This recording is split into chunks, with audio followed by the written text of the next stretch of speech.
Sanjana ತಾಯಿರ sir ಸಂಡಸ್ಕೋಬೇಕು ಮನೆಗೆ ಬರ್ಲಿಕ್ಕೆ ಅಂದ್ರೆ ಹುಡುಕದ ಗಾವರ್ಪಟ್ ಹುಡುಕಾಡ್ರದಾಗ ಸಂಡಸ್ಕೊಂಡ್ ಬಾಯಿ ಬಂದಿದ್ರು ಚಪ್ಪಲ್ ಕಂಡಿಡ್ ಅಷ್ಟೇ ಕೂನ ಹಿಡ್ದಿರಿ ಸರ್ ಅಷ್ಟೇ. ನಮ್ಗೆ ಏನ್ ಹೇಳ್ರಿ ಸರ್ ಸಂಡಸ್ಕೊಂಡ್ ಬರ್ತೀವಿ ಅಂತ ಅಷ್ಟೇ ಹೇಳ್ರಿ, ಮತ್ತೆ ಏನು ಹೇಳ್ರಿ. ನಗತಾನೆ ಆಗ್ಯಾರ ಏನು ಸಿಟಿದಾಗಿರ್ರಿ ನಾಳ್ಕೊತಾಗಿರ್ರಿ ನಗತಾನೆ ಹೋಗಿ ಬರ್ತೀವಿ ಸಂಡಸ್ಕೊಂತ ಹೇಳೇ ಹೋಗ್ಯಾರಿ ನಮ್ಮಲ್ಲಿ. ಅದು ಹೇಳಿದ್ರು ಮತ್ತೆ ಹೇಳೋರು ಮತ್ತೆ ಒಳ್ಳೆ ಬರ್ರಿ ನೋಡ್ರಿ ಮಕ್ಕಳು ಮನೆಗೆ. ಅದ್ರ ಮೇಲೆ ಏನು ಸಮಸ್ಯೆ ಇಲ್ರಿ ಸರ್. ಇಲ್ರಿ ಸರ್ ನಮ್ಮ ಮಕ್ಕಳು ಅಂತಾರ ಹೌದ್ರಿ. ಎಲ್ಲ ನನ್ನ ಪತ್ರಿಕಾ ಮಾಧ್ಯಮ ಮಿತ್ರರಿಗೂ ಮತ್ತು ತುಂಬು ಹೃದಯದ ಸ್ವಾಗತ ಜೊತೆ ನಮಸ್ಕಾರ ಸಲ್ಲಿಸ್ತಾ ಇದ್ದೀನಿ. ಇವತ್ತಿನ ದಿನ ಈ ಒಂದು ಪತ್ರಿಕಾಗೋಷ್ಠಿ ನಡೆಸುವನು ರವಿಚಂದ್ರ ಗುತ್ತೇದಾರ್ ವಕೀಲರು, ಜಿಲ್ಲಾ ಮತ್ತು ಹೈಕೋರ್ಟ್ ನ್ಯಾಯವಾದಿ ಮತ್ತು ಸಂಸ್ಥಾಪಕ ಅಧ್ಯಕ್ಷರು ಶ್ರೀ ಶಿವಯೋಗಿ ಸಿದ್ದರಾಮೇಶ್ವರ ಭೋವಿ ವಡ್ರ ಸಂಘ ಕಲಬುರಗಿ. ಇವತ್ತಿನ ದಿನ ಈ ಒಂದು ಪತ್ರಿಕಾಗೋಷ್ಠಿಯ ವಿಷಯ ಏನಂತಂದ್ರೆ, ಕಲಬುರಗಿ ಜಿಲ್ಲೆಯ ಯಡ್ರಾಮಿ ತಾಲೂಕಿನ ಇಜರಿ ಗ್ರಾಮದ ಹೊರವಲಯದಲ್ಲಿ ಏನು ಬರದೇಶಿಗೆ ಏನು ಹೋಗಿರ್ತಕ್ಕಂಥ ಆಡು ಭಾಷೆಯಲ್ಲಿ ಏನು ಸಂಡಸ್ಗೆ ಹೋಗಿರುವ ಇಬ್ಬರು ದಲಿತ ಬಡ ಭೂವಿ ವಡ್ರ ಸಮಾಜದ ಕಡು ಏನು ಬಡತನದ ಅಪ್ರಾಪ್ತ ಸೋದರಿಯ ಏನು ಸಂಶಯಾಸ್ಪದ ರೀತಿಯಲ್ಲಿ ಬಾವಿಯಲ್ಲಿ ಮೃತದೇಹ ಪತ್ತೆಯಾಗಿರುವುದು ಹಲವಾರು ಅನುಮಾನಗಳಿಂದ ಕೂಡಿದೆ.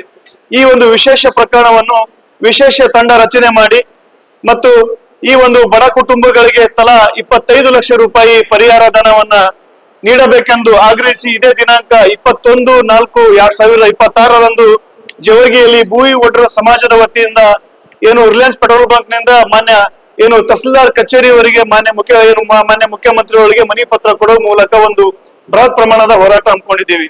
ಈ ಒಂದು ನಡೆದ ವಿಷಯ ಸಂಕ್ಷಿಪ್ತವಾದ ಒಂದು ಸಾರಾಂಶವೇನೆಂದ್ರೆ, ಕಲಬುರಗಿ ಜಿಲ್ಲೆಯಲ್ಲಿ ಯಡ್ರಾಮಿ ತಾಲೂಕಿನಲ್ಲಿ ಬರ್ತಕ್ಕಂಥ ಇಜರಿ ಗ್ರಾಮದ ಹೊರವಲಯದಲ್ಲಿ ಏನು ಬಹಿರ್ದೇಶಕ್ಕೆ ಹೋಗಿದ್ದ ಇಬ್ಬರು ದಲಿತ ಬಡ ಕುಟುಂಬದ ಅಪ್ರಾಪ್ತ ಸೋದರಿಯಾಗಿರ್ತಕ್ಕಂಥ ಏನು ನಂದಿನಿ ತಂದೆ ನರಸಪ್ಪ ವಡ್ಡರ್ 16 ವರ್ಷ, ಅದೇ ರೀತಿಯಾಗಿ ಸಂಜನಾ ತಂದೆ ಗಂಗಪ್ಪ ಭೂವಿ 15 ವರ್ಷ ಸಂಶಯಾಸ್ಪದ ರೀತಿಯಲ್ಲಿ ಬಾವಿಯಲ್ಲಿ ಮೃತದೇಹ ಪತ್ತೆಯಾಗಿರುವುದು ಮತ್ತು ಮೃತದೇಹಗಳ ಕೈಗೆ ಓಡಿನಿಯಿಂದ ಕಟ್ಟಿದ್ದರಿಂದ ಇವರ ಸಾವು ಅನುಮಾನಗಳಿಂದ ಕೂಡಿದೆ ಎಂದು ಮೇಲ್ನೋಟಕ್ಕೆ ಕಂಡು ಬರುತ್ತಿದೆ.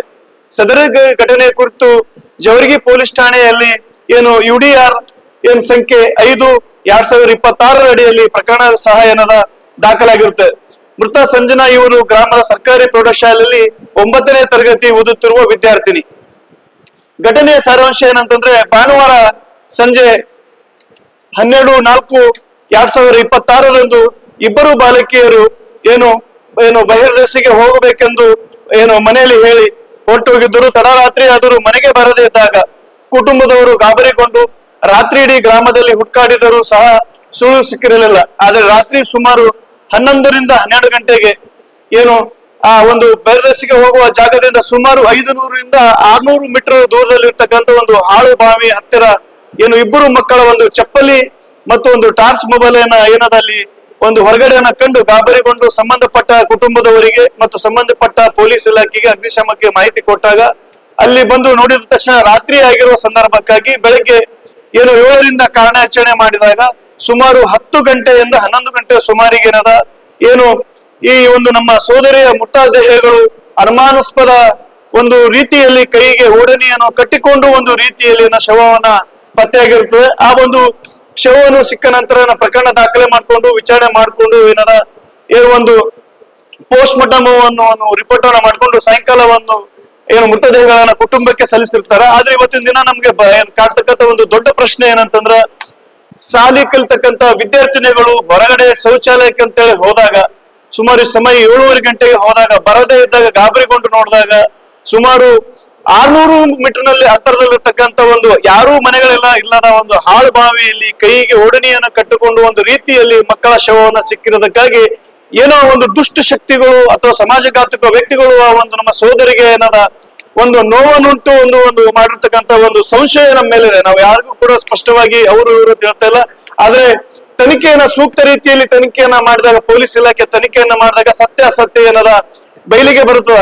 ಈ ವಿಚಾರ ಯಾಕೆ ಈ ವಿಚಾರನ ಹೇಳ್ತಾ ಇದೀವಿ ಅಂತಂದ್ರ, ಇದು ಕೇವಲ ಒಂದು ಘಟನೆ ಅಲ್ಲ, ಬದಲಿಗೆ ಗ್ರಾಮೀಣ ಪ್ರದೇಶದಲ್ಲಿ ವಿಶೇಷ ತಂಡ ರಚನೆ ಮಾಡಬೇಕು. CIDಗೆ ಎಂಕ್ವೈರಿಗೆ ಒಂದು ಕೂಡಿಸ್ಬೇಕು. ಅದೇ ರೀತಿಯಾಗಿ ಈ ಒಂದು ಬಡ ಕುಟುಂಬದ ಸರ್ಕಾರದಿಂದ ಬರ್ತಕ್ಕಂಥ ಸವಲತ್ತನ್ನ ಸಹ ಏನಾದ ಒದಗಿಸಬೇಕು.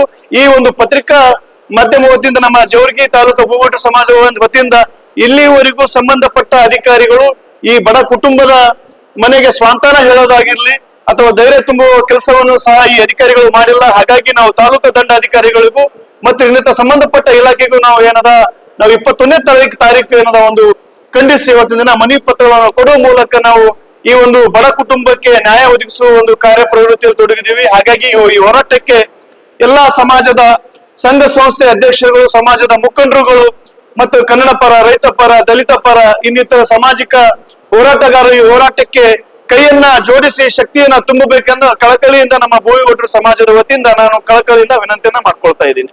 ಈಗಾಗಲೇ ನಾವು ಈಗಾಗಲೇ ಸ್ಪಷ್ಟವಾಗಿ ಹೇಳಿದ್ದೀವಿ, ನಮ್ಮ ಸೋದರಿಯರ ಕೈಗೆ ಏನೋ ಬಟ್ಟಿ ಕಟ್ಟುವ ರೀತಿಯಲ್ಲಿ ಬಾಯಲ್ಲಿ ಸಿಕ್ಕವ. ಹಾಗಾಗಿ ನಮ್ಗೆ ಏನಾದ ಕಾಣದ ದುಷ್ಟ ವ್ಯಕ್ತಿಗಳಲ್ಲಿ ಏನಾದ ಒಂದು ಅತ್ಯಾಚಾರವನ್ನ ಮಾಡಿ, ಹಾಗಾಗಿ ಯಾವೊಬ್ಬ ವ್ಯಕ್ತಿಗೆ ಏನು ರಕ್ಷಣೆ ಕೊಡೋಗೋಸ್ಕರ ಕೆಲವು ರಾಜಕಾರಣಿಗಳು ಪೊಲೀಸರ ಮೇಲೆ ಇನ್ನಿತರ ಮೇಲೆ ಒತ್ತಡ ಹಾಕುವ ಮೂಲಕ ಪ್ರಕರಣವನ್ನ ಸಡಿಲಿಕೆ ಮಾಡಬೇಕು, ಪ್ರಕರಣವನ್ನ ಅಲ್ಲೇ ಕೈ ಬಿಡಬೇಕು ಅನ್ನೋ ವಿಚಾರದೊಂದಿಗೆ ಮಾಡ್ತಾ ಇದ್ದಾರೆ.